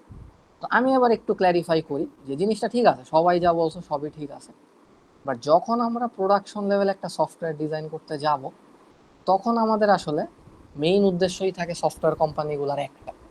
সেটা কি? সেটা হচ্ছে তোমার যে ক্লায়েন্টের যে রিকোয়ারমেন্ট ওইটা যতটুকু মানে স্যাটিসফাই করা যায় ওইটা করবো, বাট দিন শেষে আমার হচ্ছে প্রফিট ম্যাক্সিমাইজ করতে হবে। কারণ এই সফটওয়্যার কোম্পানিগুলোর মেইন উদ্দেশ্যই থাকে টাকা কামানো, তাই না? এছাড়া মানুষ কেন এগুলা বানাবে, তাই না? তোমার এত বেতন দিয়ে রাখতেছে কি? এ কি চ্যারিটি করতে আসছে যে তোমার লাখ টাকা বেতন দিয়ে মানুষের জন্য সফটওয়্যার বানাই দিবে? তো দিন শেষে প্রত্যেকটা সফটওয়্যার কোম্পানির এইমই থাকে হচ্ছে প্রফিট গেইন করা, যত বেশি প্রফিট গেইন করা, ঠিক আছে? সো ফর দ্যাট রিজন তারা যেটা করে যে তারা এই প্রফিট ম্যাক্সিমাইজের স্বার্থে তোমার যে স্কোপটা তোমাকে দিয়ে দিছে ক্লায়েন্ট, ওইটার মধ্যে যতটুকু তোমার পক্ষে ইমপ্লিমেন্ট করা পসিবল বা যতটুকু তোমার পক্ষে বাস্তবায়ন করা সম্ভব, তুমি ততটুকুই তাকে বলবো, ঠিক আছে? তো এই জিনিসটাকে আমরা বলি হচ্ছে ফিজিবিলিটি স্টাডি বা ফিজিবিলিটি অ্যানালাইসিস। তার মানে আমাকে যে টাইমটা ক্লায়েন্ট দিছে, আমাকে যে বাজেটটা ক্লায়েন্ট দিছে, এবং আমাকে যে রিসোর্সটা ক্লায়েন্ট দিছে, এই তিনটা ফ্যাক্টর আমাদের অনেক কাজে লাগে, যেটা প্রজেক্ট ম্যানেজমেন্টে গেলে আমরা বুঝবো। একটা হলো টাইম, একটা হলো কস্ট, আর একটা হলো রিসোর্স। সো এই তিনটা আমাকে ক্লায়েন্ট যতটুকু দিছে ওর মধ্যে আমি যতটুকু বানাইতে পারবো আমার প্রজেক্ট, ওইটাই হলো আমার প্রজেক্টের ফিজিবিলিটি। তো সে যদি আমার 6 মাস টাইম দিয়ে বলে যে ভাই আমার বাজেট হলো 10 লাখ টাকা বা 20 লাখ টাকা, আমার একটা স্ট্রিমিং প্ল্যাটফর্ম বানাই, তখন আমি তার একটা হইচই টাইপের কিছুই বানাই দিই, ইভেন দো আমার ওই স্কিলটা আছে নেটফ্লিক্স বানাই দাও। বাট ক্লায়েন্ট যদি ধরো আমার বলে যে ভাই আপনার বাজেট 20 কোটি টাকা, আপনার আমি 2 বছর বা 1.5 বছর বা 1 বছর টাইম দিই, এবার আপনি আমার একটা ভালো মতো বানাই, তো তখন আমি কি করবো তার? তখন আমি তার নেটফ্লিক্স কোয়ালিটির কিছু বানাই দিই, ঠিক আছে? সো আমি যেইটাই বানাই না কেন শুরুতে কি আমার ওই স্কোপটা আমাকে হচ্ছে ডিফাইন করে দিতে হবে যে আমার এই প্রজেক্টে এতটুকু জিনিস বানানো পসিবল। সো টেকনিক্যালি আমি এই জিনিসগুলা করব, এই জিনিসগুলা করব না। তারপরে বাজেটের দিক থেকে আমি এই জিনিসগুলা করব, এই জিনিসগুলা করব না। তবে আরো যা যা আছে এরকম যতগুলা ফ্যাক্টর আছে, প্রত্যেক ফ্যাক্টরে আমার টাইম, বাজেট আর রিসোর্সের সীমাবদ্ধতার মধ্যে আমি যা যা করতে পারবো বা যা যা আমার পক্ষে ফিজিবল, ওগুলো আমি ফিজিবিলিটি স্টাডিতে দেখাই। তো তো ফিজিবিলিটি স্টাডিতে মেইনলি আমরা এই 5টা জিনিস দেখি। একটা হলো legal feasibility, technical feasibility, scheduling feasibility, economic, আর হচ্ছে অপারেশন। এখন নামগুলা শুনে না তোমরা অনেক কিছু বুঝে গেছো। যেমন লিগাল ফিজিবিলিটি হইল যে আইনগতভাবে বা আইন কানুনের ভিত্তিতে তোমার পক্ষে কতটুকু বানানো সম্ভব। যেমন এটার একটা এক্সাম্পল দিই, যেমন বাংলাদেশে কিন্তু বেটিং টাইপের যে অ্যাক্টিভিটি এগুলা কিন্তু ইললিগাল, তাই না? সো বাংলাদেশে কিন্তু তুমি বা সফটওয়্যার কোম্পানি হচ্ছে কখনো কোনো বেটিং সাইট টাইপের কিছু মানে বানানোর ক্ষেত্রে ক্লায়েন্টের প্রজেক্ট নিতে পারো। কারণ তুমি হয়তো প্রজেক্ট বানায় টাকা কামায় ফেললাম, ধরো কয়েক কোটি টাকা কামাইছো, বাট এটার ফলে যেটা হবে তুমি মামলা খেয়ে যেতে পারো, গভর্নমেন্ট তোমাকে সু করে দিতে পারে, তোমার লাইসেন্স বাতিল করে দিতে পারে। সেরকম কিছু লিগাল ব্যাপার স্যাপার আছে। তারপরে ধরো তুমি সফটওয়্যারে অনেক ফিচারে দেখা যায় থার্ড পার্টি অনেক এপিআই ইউজ করতে হয়। সো ওই এপিআই ইউজগুলোর ক্ষেত্রে কিছু এথিক্সের ব্যাপার আছে, কিছু পারমিশনের ব্যাপার আছে, লয়ের ব্যাপার আছে, রুলের ব্যাপার আছে। সো তোমার আসলে ওই জিনিসগুলো ডিফাইন করতে হবে যে তোমার সফটওয়্যারে কতটুকু তুমি আইনগতভাবে বা আইন কানুনের ভিতরে থেকে তুমি কতটুকু করতে পারো। ঠিক আছে, দেন হইলো নেক্সট যেটা আসে ওটা হলো টেকনিক্যাল ফিজিবিলিটি। ঠিক আছে, তো টেকনিক্যাল ফিজিবিলিটির ব্যাপারটা হলো কাইন্ড অফ যে তোমার ক্লায়েন্ট যে রিকোয়ারমেন্ট দিছে এর মধ্যে কতটুকু তোমার পক্ষে টেকনিক্যালি ইমপ্লিমেন্ট করা পসিবল। ঠিক আছে, যেমন এটার একটা উদাহরণ দিই, যেটা হচ্ছে ধরো তোমাকে একটা কোনো শপিং প্ল্যাটফর্ম বা এরকম কিছু একটা ডিজাইন করতে দিছে, ক্লায়েন্ট বললো যে ভাই আমার শপিং এর জন্য একটা কিছু বানায়। তো ক্লায়েন্ট তোমার আরেকটা জিনিস বলছে, ভাই কাস্টমাররা তো সাধারণত কনফিউজ থাকে যে কি কিনতে হবে না কিনতে হবে। তো আমি চাইতেছি একটা এআই ফিচার দিব এই সফটওয়্যার, যে ফিচারে হচ্ছে আমাদের যত রকমের মানে প্রোডাক্টের ইয়াটি আছে, ধরেন ইউজার হচ্ছে তার প্রেফারেন্স দিবে, আমার এই জিনিস ভালো লাগে, আমার বাজেট আছে এরকম। তো ওইটার উপর ভিত্তি করে ক্লায়েন্ট হইলে একটা র্যাঙ্ক অর্ডারে বেস্ট সাজেস্টেড প্রোডাক্টগুলো দিব। ঠিক আছে, সো এটার জন্য আপনি যেটা করেন আমাকে একটা ভালো মতো একটা ল্যাঙ্গুয়েজ মডেল টাইপের বানাই দেন, বা ধরেন একটা চ্যাটবট বানাই দেন যেটা কাস্টমাররা হচ্ছে নিজেরা মেসেজ করবে, মেসেজের মধ্যে লিখবে আমার বাজেট এত, আমার পছন্দ এত, এই সেই, দেন চ্যাটবটটা তারা বিভিন্ন সাজেশন দিবে। সো এটা বানাই দিতে হবে। সো দেখা গেল এরকম একটা ল্যাঙ্গুয়েজ মডেল ডেভেলপ করতে নর্মালি যেমন এই ওপেন এআই, চ্যাট জিপিটি বা এগুলা এগুলা কিন্তু বিলিয়নস অফ প্যারামিটার্স লাগে। সো তুমি যদি ছোট স্কেলেও করো তাহলেও তোমার মিনিমাম 5-10 কোটি টাকা লাগবে এরকম একটা ল্যাঙ্গুয়েজ মডেল ট্রেন করা এবং ডেভেলপ করতে। ঠিক আছে, বাট ক্লায়েন্ট তোমার বলো যে ভাই আমার বাজেটই হইলো 30 লাখ টাকা। তো 30 লাখ টাকা যদি বাজেটই হয় পুরা সফটওয়্যার, তোমার একটা এআই মডেল বানাইতে যদি 20 কোটি টাকা লাগে, ওটা কি হবে? হবে নাকি? তো তখন কিন্তু তুমি তার আরো অল্টারনেটিভ প্রপোজাল দিব যে ভাই স্ক্র্যাচ থেকে এরকম একটা এআই মডেল ট্রেন আর ডেভেলপ করা এই বাজেটে বা এই টাইমে পসিবল। তো আমি যেটা আপনারা করতে পারি একটা এআই ফিচার দিব, বাট ওইটা হইতে পারে ধরেন এক্সিস্টিং কোনো ল্যাঙ্গুয়েজ মডেল আছে ওদের এপিআই ব্যবহার। সো ধরো এই যে চ্যাট জিপিটি আছে, চ্যাট জিপিটির এপিআইটা আমি এইখানে একটা ফিচারে কানেক্ট করি। সো যত রকমের কাস্টমার এই যে প্রম্পট বা মেসেজ দিবে সব কি হবে, চ্যাট জিপিটির এপিআই এর কাছে যাবে, ওইখান থেকে রেসপন্সটা তৈরি হয়ে দেন আবার এখানে। সো এর ফলে কি তার এই 20-30 কোটি টাকা বাইচা গেল। বাট এখানে আবার কিছু খরচের ব্যাপার আছে, যেমন চ্যাট জিপিটিকে মাসে তোমার ওই $200-300 দিতে হবে, তো 30-40 হাজার ডলার দিতে হবে। সো বছরে এটা কত হয়? বছরে প্রায় 5-6 লাখ টাকার মতো হবে। সো তখন ক্লায়েন্ট বলে আচ্ছা ঠিক আছে ভাই, আমার যেহেতু 20 কোটি টাকার বাজেট নাই, আমি বছরে 5 লাখ টাকা এদিকে অ্যালোকেট করি। তো আমার ধরো 20-30 লাখ টাকায় হচ্ছে 5-6 বছর আমি সফটওয়্যারটা চালাইতে পারি, আমার কাজ হয়ে যায়। সো এইভাবে তোমার টেকনিক্যাল যে স্পেসিফিকেশনগুলো ওগুলা কিন্তু ডিফাইন করে দিতে হবে যে টেকনিক্যালি তোমার সফটওয়্যার আসলে কতটুকু ইমপ্লিমেন্ট করা পসিবল বা ফিজিবল। ঠিক আছে, তো এটা হলো টেকনিক্যাল ফিজিবিলিটি। তারপর হলো শিডিউলিং ফিজিবিলিটি। শিডিউলিং ফিজিবিলিটিটা হইলো ওই যে সেম একটু আগে যে হইচই আর নেটফ্লিক্সের আলাপ দিলাম। সো তোমার যখন আমি 6 মাস টাইম দিয়ে বলবো নেটফ্লিক্স বানাইতে, তখন তুমি কিন্তু এই শিডিউল ফিজিবিলিটিতে আটকাই যাও। কারণ কি নেটফ্লিক্সের মতো কিছু বানাইতে তোমার 100 জন ডেভেলপারের 1 বছরের অধিক টাইম লাগে। তো তুমি 6 মাসের মধ্যে 50-60 জন ডেভেলপার নিয়ে এটা কখনোই বানাইতে পারবে না, এটা ফিজিবল না। তো তখন তুমি কি করবা, নেটফ্লিক্সের যে এক্সট্রা ফিচারগুলো আছে, ধরো নেটফ্লিক্স ওই যে লাখ লাখ মানুষ একত্রে স্ট্রিম করতে পারে, ওদের রেকমেন্ডেশন সিস্টেমটা অনেক ভালো, তুমি এই জিনিসগুলো একটু একটু কমানো শুরু করো। যেমন যে ভিডিও প্লেইং এর যে ব্যাপারটা, যে প্লে লিস্ট দেখা যায়, ভিডিও প্লে করা যায়, পজ করা যায়, দেন হচ্ছে তোমার হিস্টোরি রাখা যায়, এই টাইপের বেসিক ফিচারগুলো তুমি দিবা, বাট তুমি অ্যাডভান্স ফিচারগুলো দিবা। তো এইভাবে তুমি একটা শিডিউল তৈরি করো। তো তোমাকে আসলে এখানে ব্যাখ্যা করতে হবে যে ওই সময় কাল বা টাইম লাইন অনুযায়ী তোমার পক্ষে কতটুকু বানানো পসিবল। ঠিক আছে, ইকোনমিক ফিজিবিলিটি এটাও শিডিউলের মতোই সিমিলার, যে তোমার বাজেটে কতটুকু হবে, ওইটুক তুমি এখানে আলাপ করবে। আর আরেকটা জিনিস আছে যেটা বলে অপারেশনাল ফিজিবিলিটি। যেমন ধরো ক্লায়েন্ট এসে তোমারে বললো যে ভাই আমার একটা মোবাইল অ্যাপ বানায় দেন 6 মাসে, আপনাকে আমি 1 কোটি টাকা বাজেট দিলাম। তো সবই ঠিক আছে, ক্লায়েন্ট যা চাইতেছে সবই বাস্তবসম্মত, প্র্যাকটিক্যাল, বানানো পসিবল। বাট পরে গিয়ে তুমি দেখলা যে তোমার যে কোম্পানি, ওখানে যে 6-7টা টিম আছে, কোনো টিম হলো মোবাইল অ্যাপ ডেভেলপ করে, সবাই হলো ওয়েব অ্যাপ ডেভেলপ করে, ডেভঅপস এর কাজ করে, এআই সিস্টেমের কাজ করে। তো তখন কি অপারেশনালি তোমার পক্ষে কি ওই প্রজেক্টটা নেওয়া ফিজিবল হবে? হবে না কিন্তু, তাই না? তো তখন তোমার কাছে দুইটা ওয়ে আছে, হয় তুমি প্রজেক্টটা নিলাই না, অথবা আরো কয়েকটা ওয়ে আছে, যেমন তুমি নতুন দুই একজন মোবাইল অ্যাপ ডেভেলপার রিক্রুট করলা, সাথে পুরানো কয়েকজন যাদের স্কিল মিলে, যেমন ফ্রন্ট এন্ড ডিজাইনের জন্য একজন ফ্রন্ট এন্ড ইঞ্জিনিয়ার নিলাম, বা ধরো এআই বেস কিছু থাকলে একটা এআই ইঞ্জিনিয়ার নিলে, এই টাইপের ব্যাপার স্যাপার। এইভাবে একটা টিম কম্বাইন করে। আবার অনেক সময় যেটা করে যে আউটসোর্সিং এর কাজ করে, একটা কোম্পানি হচ্ছে বাইরের অনেক কোম্পানির সাথে কোলাবোরেশন করে যেই পার্টটা তারা পারে না ওইটা ওদিক থেকে অপারেট করে, দেন বাকি পার্টটা নিজেরা দেখে। এরকম অনেক রকম অপশন আছে। তো অপারেশনাল ফিজিবিলিটিতে এগুলো দেখতে হবে। তারপরে হলো তোমার অপারেশনের ক্ষেত্রে যেমন অফিস স্পেস ম্যানেজমেন্টের ব্যাপার, তোমার হার্ডওয়্যার রিসোর্স ম্যানেজমেন্টের ব্যাপার, এগুলো সব হলো অপারেশনাল ফিজিবিলিটিতে। ঠিক আছে, এগুলো হলো প্রজেক্ট ম্যানেজার হ্যান্ডেল করে। ঠিক আছে, সো এগুলো এখানে একটু ডিটেলসে বলা আছে, চাইলে রিডিং করতে পারো। আর এগুলো আমি রেকমেন্ড করবো তোমরা ইন্টারনেটে আরো কিছু রিসোর্স টিসোর্স পড়ো। তাহলে যেটা হবে তোমাদের আইডিয়াটা ক্লিয়ার হবে, এক্সাম্পল সম্পর্কে ধারণা হবে, দেন এক্সামে ভালো লিখতে পারবে। সো কখনো লাইন বাই লাইন এগুলো মুখস্থ করবে। ঠিক আছে, সো গেল। এরপরে এগুলো তো আমরা অলরেডি পড়ে ফেলছি। তো এখন আমাদের যেই ব্যাপারটা আছে সেটা হইলো যে এসডিএলসি তে যে আমরা 6টা ধাপ পড়ছি না, এই যে 6টা ধাপ, তো তোমরা কি কেউ আমাকে বলতে পারো যে কোন ধাপে সবচেয়ে বেশি সময় লাগে আর কোন ধাপে সবচেয়ে বেশি টাকা পয়সা খরচ হয়? এই 6টা ধাপের মধ্যে কেউ কে বলতে পারবা? এনিওয়ান? এই পোলাপাইন তো কথাই শুনে। স্যার আই থিঙ্ক মেইনটেনেন্সে টাইম বেশি লাগে। মেইনটেনেন্সে টাইম বেশি, হ্যাঁ এটা ঠিক আছে। কারণ কি? কারণ আমরা বানাইছি ধরো সফটওয়্যারটা 6 মাস বা 1 বছরে, দেন আমরা বছরের পর বছর এটা ব্যবহার করি, তাই না? ওকে, গেল।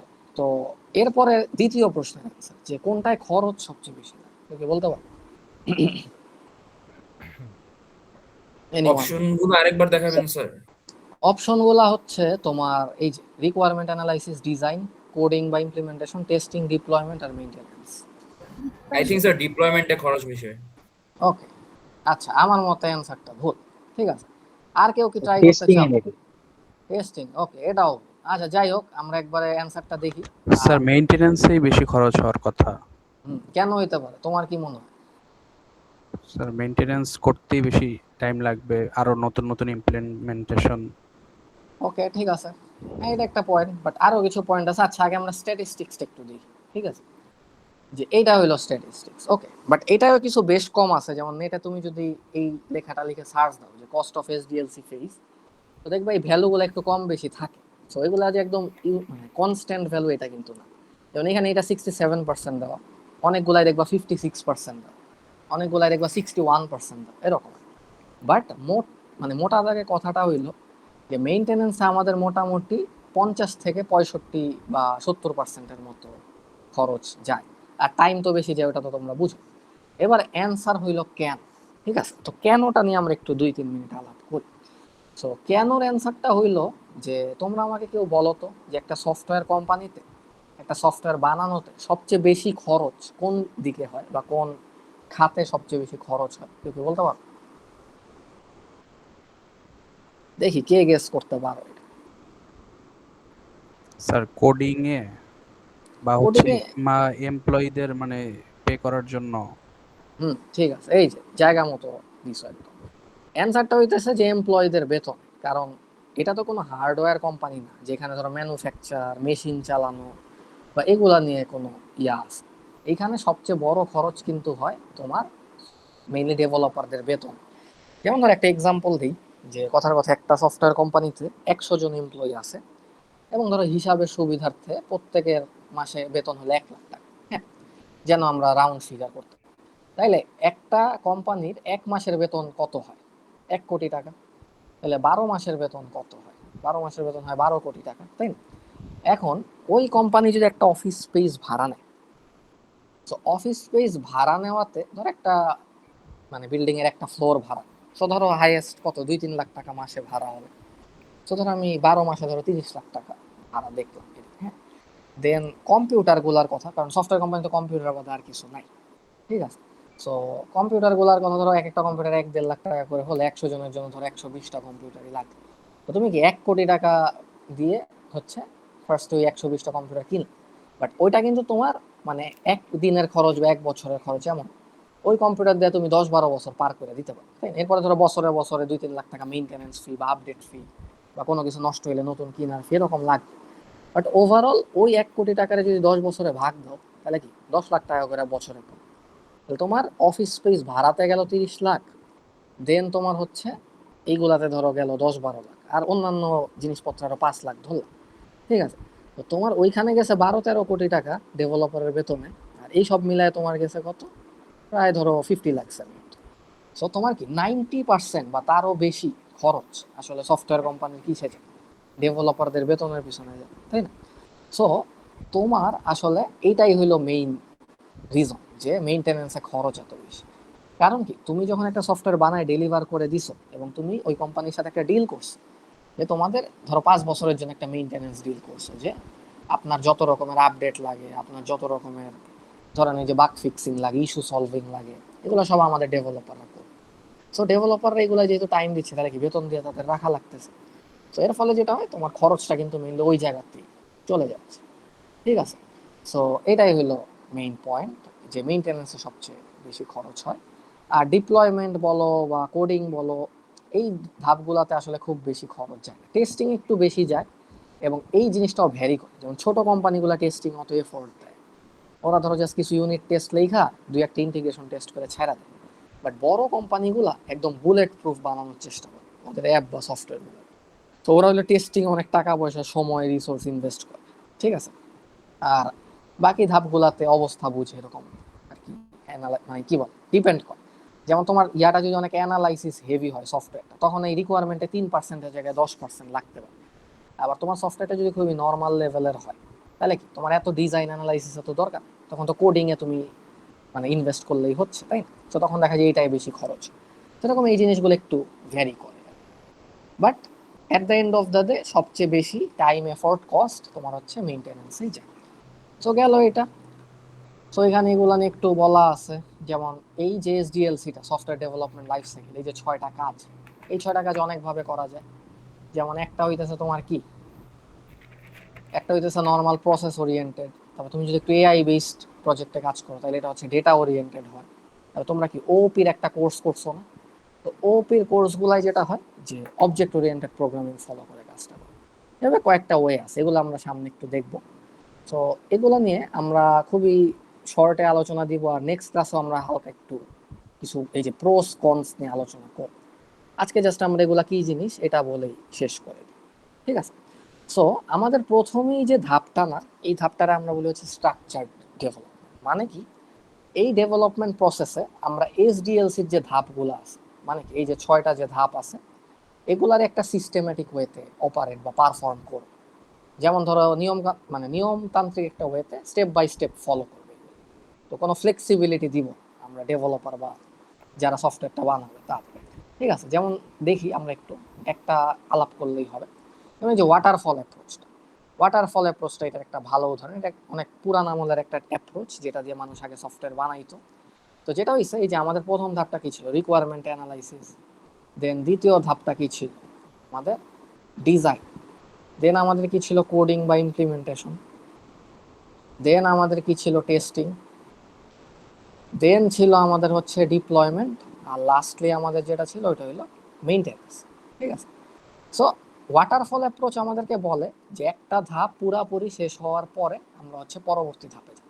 ধরো এটা পুরাপুরি কমপ্লিট হইলে এটাই, দেন এটা কমপ্লিট হইলে এটাই, এটা কমপ্লিট হইলে এটাই, এটা কমপ্লিট হইলে এটা, এইভাবে। সো এই অ্যাপ্রোচের মানে ইয়াটা কি, যে খুবই সিম্পল, যে ফার্স্ট এটা করো দেন এটা করো, মানে একদম মুখস্থ স্টেপ বাই স্টেপ করে যাও। বাট এই অ্যাপ্রোচটা হলো প্রাচীন আমলে ভালো কাজ করতো, বর্তমানে যে লার্জ স্কেল কমপ্লেক্স সিস্টেম ওটাই ভালো কাজ করে। কেন করে না, এটা রিজন হইলো যে সফটওয়্যার প্রোডাক্টগুলা কিন্তু এই তোমার অন্যান্য ইঞ্জিনিয়ারিং এর মতো মানে কিছু মুখস্থ রুলস ফলো করে না বা স্টেপ ফলো করে। যেমন অন্যান্য ইঞ্জিনিয়ারিং এর ফ্যাক্টরিতে তুমি গেলে দেখবো ওদের হলো ব্লু প্রিন্ট থাকে, ওখানে কোন মেশিনের কোন বাটন কখন মানে চাপ দিতে হবে, কখন কি করতে হবে সব বলা থাকে। ওরা জাস্ট যেটা করে যে রুলসটা ফলো করে, step by step, step 1 step 2 এমনি ফলো করে যায়। বাট সফটওয়্যারে কিন্তু এমনি করা যায়। সফটওয়্যারে দেখা যায় যে অনেক সময় তুমি ডিজাইনে যা করছো, কোডে ইমপ্লিমেন্ট করতে গিয়ে দেখো এটা কাজ করতেছে। তো তখন তুমি কি করবা, ডিজাইনে কিছু পরিবর্তন আনবা, so তোমার কি ব্যাক আসাই লাগবে। দেন ধরো তুমি টেস্টিং করতে গিয়ে দেখলা যে তোমার একটা জিনিস পুরাটাই সেন্স মেক করতেছে, তখন কি তুমি রিকোয়ারমেন্টে গিয়ে কিছু পরিবর্তন আনলা। তারপর দেখলে একটা জিনিস তুমি পুরাপুরি বানাইছো, তোমার সিস্টেমে কাজ করে, but তুমি যখন ডিপ্লয় করে দিছো তখন কাজ করে, তখন কি তোমার আবার পিছনে এসে কোন জায়গায় ভুল আছে ওটা ঠিক করতে হবে না। সো সফটওয়্যার ডেভেলপমেন্টে আসলে এই প্রসেসগুলা এরকম মানে রিজিড না থেকে বা স্টেপ বাই স্টেপ সিকোয়েন্সিয়াল না থেকে একটু ফ্লেক্সিবল থাকা ভালো। ঠিক আছে, সো এটা হলো ওয়াটারফল অ্যাপ্রোচের মানে সীমাবদ্ধতা বা নেগেটিভস। আর এই অ্যাপ্রোচের নামটা ওয়াটারফল দেওয়ার কারণ হলো যে ঝর্ণার যে পানি পড়ে না, এই যেভাবে পানি পড়ে না, তো ঝর্ণার পানি যখন এই জায়গায় আসে তখন কি পানিটারে তুমি পিছনে আনতে পারবা? পারবা না, কারণ পানিটা কি অলওয়েজ সামনের দিকেই যায়। তবে তখন পানিটা যখন এইখানে আসে সে কি কখনো আর উপরে যাইতে পারতেছে না, ব্যাক যাইতে পারতেছে না। তো ঝর্ণার পানির ফ্লোটা যেমন খালি সামনের দিকে এগিয়ে যায়, ওয়াটারফল অ্যাপ্রোচে কাজও খালি সামনের দিকে আগায় যায়। ঠিক আছে, তো এই ক্ষেত্রে তুমি কখনো এক ধাপ করে ফেলার পরে আর পিছনের ধাপে যেতে পারো, খালি তুমি সামনের দিকে স্টেপ বাই স্টেপ ফলো করো। তাহলে ওয়াটারফল অ্যাপ্রোচে যদি আমি এই কাজটা করতাম কি হইতো, ফার্স্টে রিকোয়ারমেন্ট অ্যানালিসিস, দেন ডিজাইন, দেন কোডিং, দেন টেস্টিং, এভাবে ধাপে ধাপে করে যেত, একটা শেষ হলে পরেরটাই যেত। ঠিক আছে, তো এটা গেল। আর প্যারালাল ডেভেলপমেন্ট হলো ওয়াটারফলেরই একটা ভেরিয়েশন। এটাই যেটা হয় যে ওই একটা কাজ শেষ হইলেই পরের কাজে যাওয়া যায়, বাট কিছু কিছু ক্ষেত্রে তুমি যেই কাজগুলো একটা আরেকটার উপর পুরাপুরি ডিপেন্ডেন্ট, ওগুলার ক্ষেত্রে তুমি প্যারালালি করতে পারো। যেমন ধরো এই যে রিকোয়ারমেন্ট অ্যানালাইসিস আর টেকনিক্যাল যে ডিজাইন, এই দুটা তো তোমার একটার পরে আরেকটা যে করতে হবে বাধ্যতামূলক না, তাই না? কারণ তুমি একটা রিকোয়ারমেন্ট অ্যানালাইসিস করলা, ওটার জন্য টেকনিক্যালি কিছু একটা করে। তো এই দুটারে তুমি পর পর প্যারালালি করে গেলা, দেন এই দুইটা শেষ হইলে তারপরে তুমি কোডে হাত দাও, তারপরে তুমি কোডটা করো, দেন তুমি কোড শেষ হয়ে গেলে টেস্ট করো, দেন তুমি টেস্ট হয়ে গেলে ডিপ্লয় করো, দেন মেইনটেনেন্স করে রাখো। ঠিক আছে, সো এরকম যেই ধাপগুলা তোমার হচ্ছে একটা আরেকটার উপর ডিপেন্ডেন্ট না, ওগুলারে তুমি প্যারালালি এক্সিকিউট করতে পারো। ধরো তোমার টিমে 20 জন আছে, 10 জনের এই কাজে দিয়ে দাও, 10 জনের এই কাজে দিয়ে দাও। দেন কোডিং এর ক্ষেত্রেও সেম করা যায়, যেমন কোডিং আর টেস্টিংটা কিন্তু প্যারালালি করা উচিত, কারণ প্রতিটা কোড ফাইলের জন্য তোমার টেস্ট কেস লেখা লাগে। তো এই ক্ষেত্রে তুমি ধরো একটা কিউএ ইঞ্জিনিয়ার প্রতি টিমে দিয়ে দাও, ডেভেলপাররা কোড করলো, QA engineer parallelly test case লিখে, দেন তুমি দুইটা কাজ হয়ে গেলে পরের স্টেপে ডিপ্লয় করো, দেন পরের স্টেপে মেইনটেনেন্স। সো এটাও ওয়াটারফলের মতোই, যে একটা ধাপ শেষ হইলেই পরের ধাপে যাব, এবং পরের ধাপ থেকে পিছনের ধাপে আর ফিরে আসতে পারো, মানে ফ্লেক্সিবিলিটিটা নাই। বাট এটা একটা জিনিস বেটার, যেটা হইলো যে যেই ধাপগুলো একটা আরেকটার উপর নির্ভরশীল না, ওগুলা তুমি প্যারালালি এক্সিকিউট করাইতে। ঠিক আছে, এটা গেল। দেন হলো র্যাপিড অ্যাপ্লিকেশন ডেভেলপমেন্ট বা র্যাড মডেলিং বলে একটা জিনিস আছে। সো র্যাপিড মানেই তো বুঝছো একদম খুব তাড়াহুড়া করে বা দ্রুত কিছু একটা করে ফেলো। সো দ্রুত কোনো একটা কিছু যখন তুমি করতে যাও, তখন কি তুমি জিনিসটারে আর কি হাই লেভেল থেকে ডিজাইন করো, তাই না? এর বাইরে তো কিছু করো। সো এটার একটা এক্সাম্পল এখানে বলা আছে যে ফেসড প্রোটোটাইপিং। সো আমরা প্রোটোটাইপিং জিনিসটার সাথে বা শব্দটার সাথে পরিচিত না, যে প্রোটোটাইপিং জিনিসটা আসলে কি বলো তো? যে আমরা কোনো একটা কিছুর একটা ডেমো টাইপের বানায় দেখাই যে এই জিনিসটা আসলে ইমপ্লিমেন্ট করা পসিবল, তাই না? যেমন ধরো তোমাদের এই একাডেমিক কোর্স প্রজেক্টগুলো, এগুলা কি তোমরা প্রফেশনাল লেভেল সফটওয়্যার বানাও নাকি? তোমরা জাস্ট এমন একটা কিছু বানাও যেটাই ধরো ফিচারগুলো মোটামুটি কাজ করে, ফাংশন করে, ইনপুট দিলে ধরো কিছু ইনপুটের জন্য আউটপুটটা ঠিক আছে, মেলে তুমি তার মানে বানায় দেখাও যে এরকম একটা ফিচার ইমপ্লিমেন্ট করা যায়। সো প্রোটোটাইপিং হলে এটাই, যে রাফ লেভেলে একটা সফটওয়্যার বা একটা ফিচার ইমপ্লিমেন্ট করা। তো এই জিনিসটা তোমার হচ্ছে প্রফেশনাল লেভেলে যায় না, প্রফেশনাল লেভেলে যাইতে হলে এটা আরো অনেক ইমপ্রুভ করতে হয়। বাট তুমি রাফ লেভেলে একটা জিনিস বানায় দেখাইছো যে এটা করা যায় বা এটা এইভাবে কাজ করে, সেরকম মানে একটা ডেমো টাইপের। সো এটাই হলো তোমার র্যাপিড অ্যাপ্লিকেশন ডেভেলপমেন্ট, যে তুমি র্যাপিডলি জিনিসটা ডেভেলপ করবা। সো যেহেতু তুমি তাড়াহুড়া করে বা খুবই ফাস্ট করতেছো, সো তোমার পারফেকশন বা ওই যে প্রফেশনাল লেভেলে ওইটা হইতে হবে না, বাট জিনিসটা যে কাজ করে এটা তুমি তাকে দেখাইতে পারতেছো একটা প্রোটোটাইপের থ্রু। ঠিক আছে, তো এটা হলো এই র্যাপিড অ্যাপ্লিকেশন ডেভেলপমেন্ট। প্রোটোটাইপের অনেক টাইপস আছে, টাইপস গুলো আমরা যাব না। ঠিক আছে, সো তারপরে যেটা আছে যে অ্যাজাইল ডেভেলপমেন্ট, এটা নিয়ে আমরা নেক্সট ক্লাসে একটু আলাপ করবো, আজকে আরেকটু আলাপ করি। তো অ্যাজাইল ডেভেলপমেন্টে মেইনলি যেটা হয় যে তোমার এরকম রিজিড থাকে না, যে ওয়াটারফল একটা স্টেপ শেষ হইলেই পরেরটায় যাবো, পরেরটায় শেষ হলে পরেরটায় যাবো, তারপরে এটা যাবে, এরকম থাকে। এটাই নর্মালি যেটা হয় যে একটু ফ্লেক্সিবিলিটি তোমাকে দেয়, ঠিক আছে। সো ফ্লেক্সিবিলিটি দেওয়ার বিষয়টা হলো এরকম যে ধরো তুমি এখানে ডিজাইন করতেছো, দেন ধরো তুমি কোড করলা, দেন ধরো তুমি টেস্টিং করতে গিয়ে দেখলা কোডে কিছু প্রবলেম, কোডের প্রবলেমগুলো তুমি কি করলা, ডিজাইনে ফিক্স করে ফেলো, দেন তুমি আবার ওই জায়গাটার কোডটা আপডেট করলা, দেন আবার টেস্ট করলা। তো এইভাবে যেটা হয় যে প্রতি ধাপের সাথে প্রতি ধাপের একটা ইয়া থাকে, এরকম কাইন্ড অফ একটা ইন্টার কানেকশন বা ইয়া থাকে, সবার সাথে সবার একটা কানেকশন আছে। যেমন ধরো তুমি যখন ইমপ্লিমেন্ট করতেছো তখন যদি তোমার মনে রিকোয়ারমেন্টে কিছু চেঞ্জ জানা লাগবে, তুমি এনে ফেলো, কোনো প্যারা নেই। আর যখন তুমি ধরো টেস্টিং করতেছো তোমার মনে হয় যে ডিজাইনে কোনো চেঞ্জ লাগবে বা রিকোয়ারমেন্টে কোনো চেঞ্জ লাগবে, তুমি করে ফেলো, কোনো প্যারা নেই, ঠিক আছে। মানে অ্যাজিলিটি জিনিসটার মানে কি, অ্যাজিলিটি শব্দটার মানে কি, যে ক্ষিপ্রতা বা ফ্লেক্সিবল থাকে। সো এইখানে অ্যাজাইল ডেভেলপমেন্ট প্রসেস এটাই বলে যে তুমি যখন কোনো একটা ধাপে আসো তার মানে এই না যে আগের ধাপগুলো ইউনিভার্সাল ট্রুথ, ওগুলাতে হাজারো প্রবলেম থাকতে পারে, হাজারো ইমপ্রুভমেন্ট হইতে পারে। তো তোমার কাছে বর্তমানে কাজ করা অবস্থায় যদি মনে হয় আগের কোনো কিছুকে চেঞ্জ করা দরকার বা আগের কিছুকে ইমপ্রুভ করা দরকার, তুমি ওই ধাপে গিয়ে ওটা চেঞ্জ করবা এবং ওই অনুযায়ী পরবর্তী সব কিছু চলে আসবে। এবং ওই অ্যাজাইল প্রসেসটাই হইলো তোমার মানে প্রফেশনাল লেভেলে সফটওয়্যার ডেভেলপমেন্টে বর্তমানে একটা এফেক্টিভ সলিউশন হিসেবে আর কি প্রুভেন। সো সফটওয়্যার কোম্পানিগুলো যেটা করে যে অ্যাজাইল প্রসেসই ডেভেলপ করে, অ্যাজাইলের অনেকগুলো ওয়ে আছে, এর মধ্যে দুইটা ওয়ের নাম আমরা একটু আলোচনা করবো, একটা হলো এক্সট্রিম প্রোগ্রামিং আর একটা হলো স্ক্রাম, ঠিক আছে। সো আগে আমরা স্ক্রামটা নিয়ে একটু আলোচনা করি, মেইনলি সফটওয়্যার কোম্পানিগুলো এটাই ফলো করে। সো এই যে ফ্লেক্সিবিলিটির ব্যাপারটা, যে সব ধাপ থেকে সব ধাপে যাওয়া যায়, বা আমি যখন কাজ করতে করতে দেখতেছি আগে কোনো প্রবলেম ছিল ওটা আমি ফ্লেক্সিবিলি ফিক্স করে দেন আবার আসলাম এখানে। সো এই জিনিসগুলো যদি আমি উল্টা পাল্টা করি, ধরো একজন ডেভেলপারের মন চাইলে এখানে প্রবলেম, এখানে হুট করে গিয়ে এটার আপডেট করে দিলাম, এইভাবে করলে কিন্তু অনেক ঝামেলা, তখন দেখা যায় অন্য ডেভেলপারের কাজে ব্যাঘাত ঘটে, অন্য ডেভেলপারের এই পরিবর্তনটা বুঝানো প্যারা। তো এরকম অনেক ঝামেলা যেহেতু থাকে, সো এই ফ্লেক্সিবিলিটির ব্যাপারটা অ্যাজাইল হইলে আমরা একটু একটা নিয়ম তান্ত্রিক ওয়েতে, একটা সিস্টেমেটিক ওয়েতে আর কি দেখাই। তো ওই সিস্টেমেটিক ওয়েটা যেটা করে মানে স্ক্রামে, ওইটাকে আমরা বলি হচ্ছে স্প্রিন্ট, ঠিক আছে। তো স্প্রিন্টে আমরা যেটা করি যে পুরা প্রজেক্টটাকে আমরা হলো ছোট ছোট অনেকগুলো ভাগে ভাগ করি। ধরো ক্লায়েন্ট তোমার বলো যে ভাই আপনার আমি 6 মাস দিলাম আমার একটা প্রজেক্ট বানাই, আমি এমনি করবো না যে ধরো 1 মাস আমি এসআরএস করবো বা রিকোয়ারমেন্ট অ্যানালাইসিস, 1 মাস ডিজাইন, 2 মাস কোডিং, এরপরে ধরো 15 দিন টেস্টিং, 15 দিন ডিপ্লয়মেন্ট, এভাবে আমি করবো, ঠিক আছে। আমি যেটা করব পুরা প্রজেক্টটাকে আমি ছোট ছোট ভাগ করে ফেলি, ওই ভাগগুলোকে আমি বলবো স্প্রিন্ট।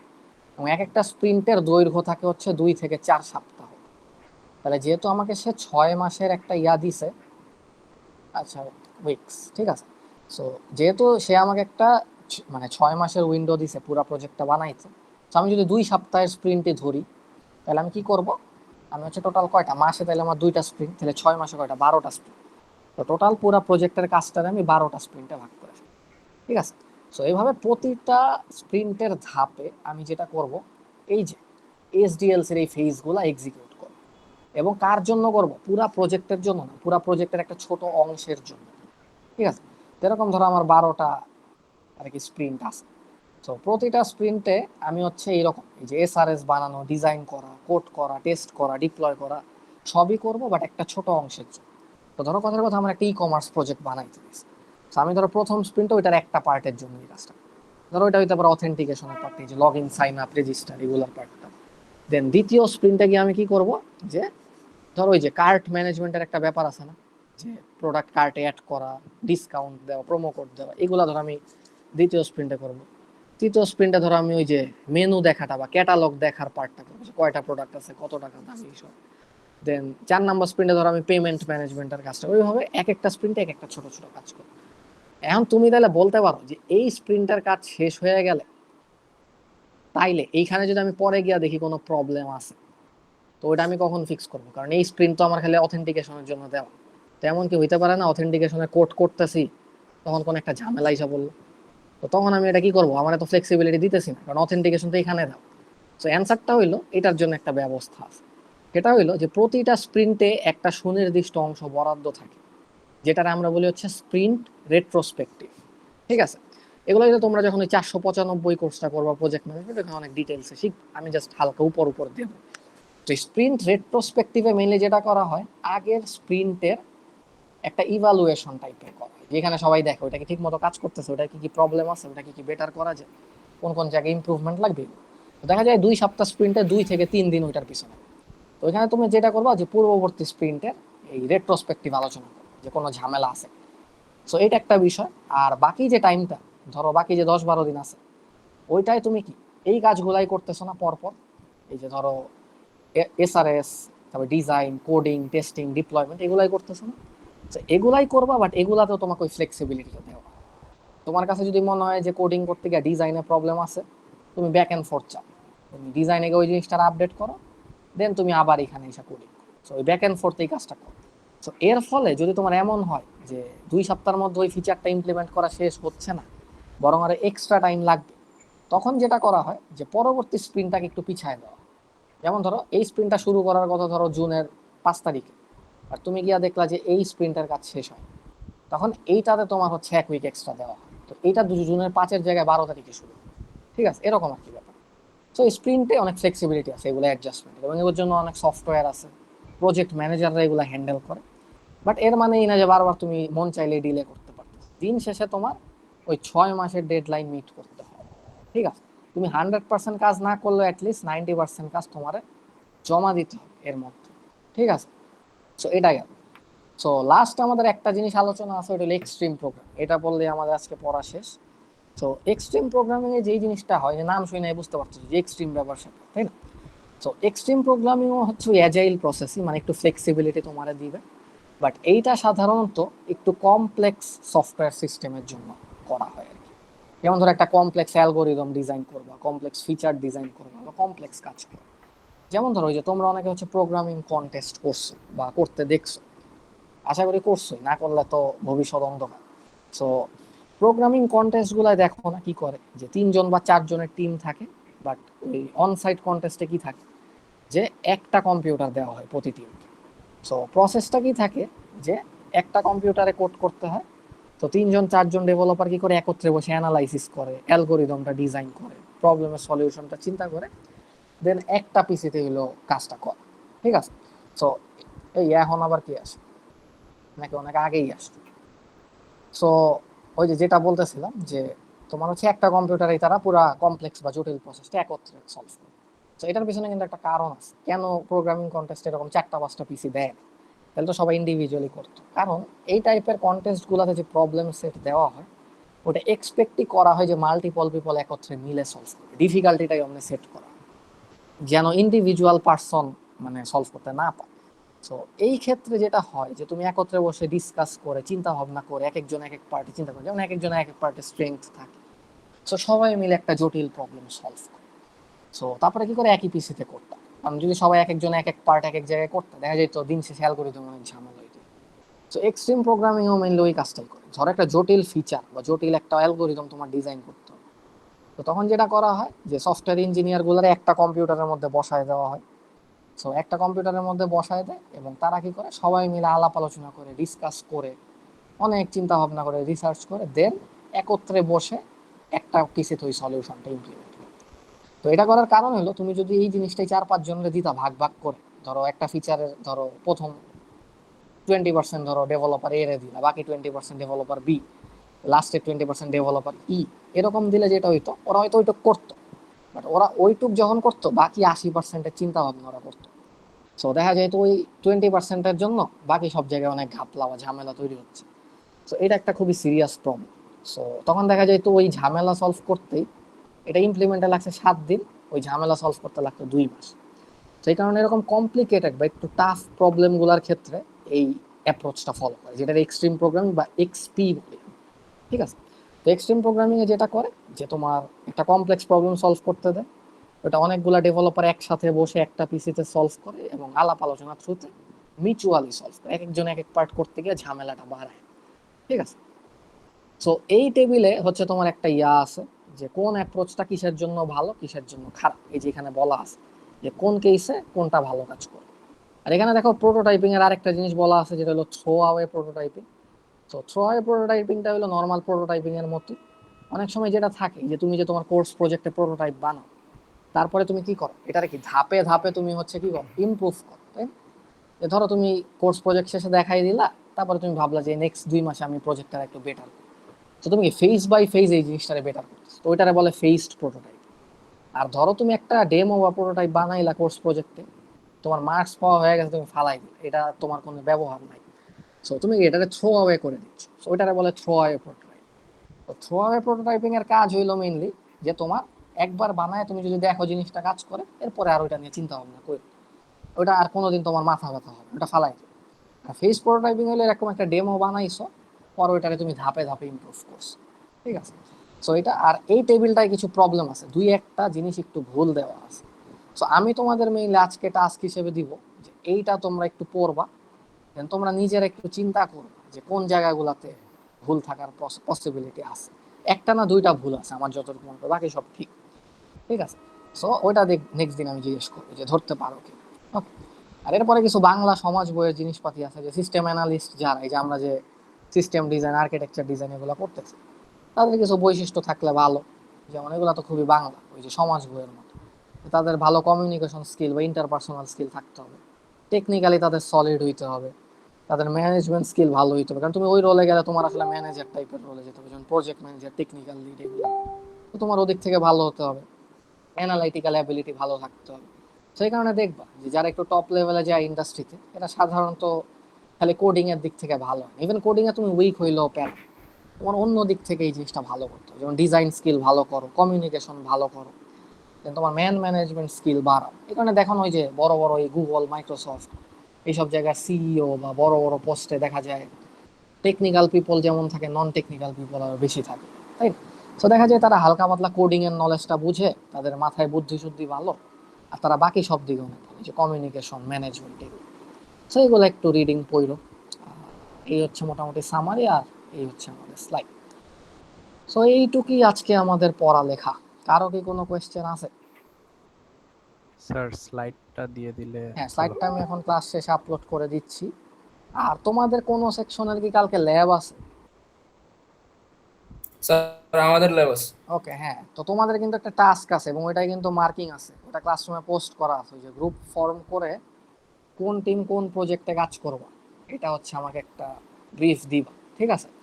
তো এটা কিন্তু তোমাদের ঈদের আগে থেকেই দেওয়া আছে, সো কালকে ওইটা আমরা আলোচনা করবো ল্যাবে, আর ওইটার উপরে হচ্ছে 5 মার্ক থাকবে। আর যাদের কালকে নাই তাদের মনে হয় পরশু দিন আছে, সো তোমাদেরটা হলো পরশু দিন আমরা আলাপ করবো। তো বেশি কিছু না, তোমরা যে এসআরএস করবো, যে আমরা আগের ক্লাসে আলোচনা করছিলাম যে তোমরা একটা প্রজেক্টে এই requirement analysis A to Z করবে, সব রকমের ডিজাইন, মডেল, ডায়াগ্রাম সব।